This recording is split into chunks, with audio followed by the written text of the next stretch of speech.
Hi, I'm Scott Larson. I'm actually the first employee at Straight Ahead Ministries, and I'm here with the founder. And my name is Hanne Larson. When Hanne started the first Bible study, my ministry was stay at home and pray during the commercials of the Cosby Show. You know, that was my commitment to it all. And I had left my job as a stockbroker to work with kids that were leadership kids. I really felt God had called me to that, and so I went to seminary. And it wasn't until several months later I went in with Hanne to one of the Bible studies when her partner was away, and really began to see, wow, you know, these kids, many of them are real leaders. They're just leading in a destructive way. And so God used that. I continued to go in and didn't see them as a project, somebody to be fixed, but community leaders. And they started to really impact my life. And so the mission of Straight Ahead all these years has really been to see Jesus transform the lives of juvenile offenders.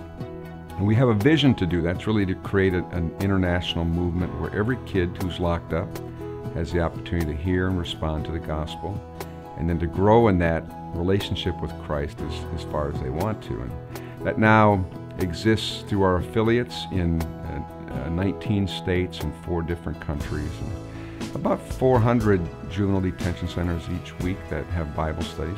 But we're still not done yet. Our hope is that we'll be in every single state, in every facility where kids are locked up, that every young person who's in custody away from their home community will have the chance to really encounter Jesus Christ. So there's a broad scope of it that every kid has a chance to really hear the gospel. It is, in the end, about individual kids. And Hanne and I have had 30-some live with us in the discipleship home that we ran, and most of those have gone on to college. One's a lawyer now and one of the leaders in the whole state system where kids are locked up. We have one young man, Cisco, who was a leader of the gangs in Lynn, is now on staff with us and at Harvard. And Hanne has lots of stories as well. So when Scott and I were married 25 years ago, he was in seminary at Gordon Conwell, and I moved out from Minnesota, where I'd been working with a ministry called Youth for Christ, working with kids that were locked up. So when I came here, I really felt God still had that call on my life. There was no ministry in New England ministering to kids that were locked up, and actually found out that it was against their policy in DYS in Massachusetts to allow anything religious to go on for the kids.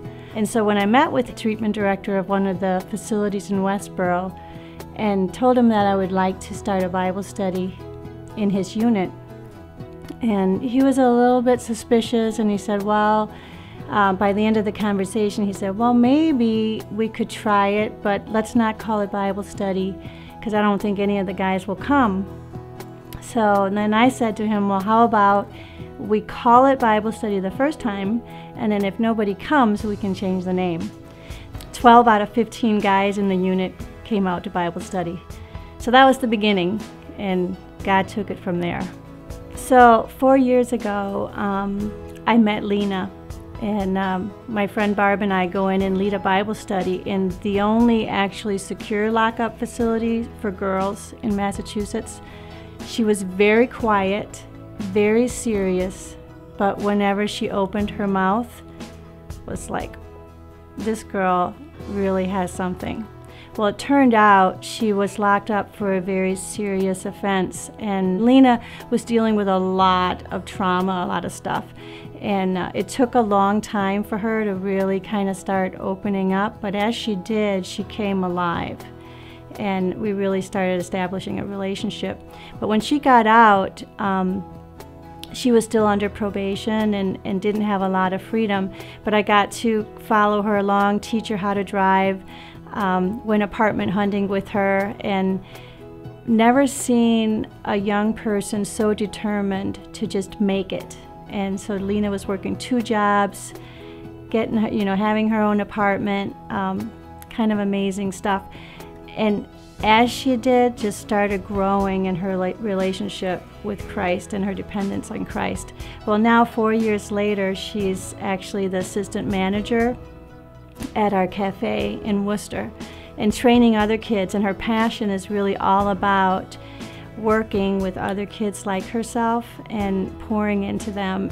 Well, we want to thank you for all your support in this ministry over the last 25 years. It would not happen without people like you.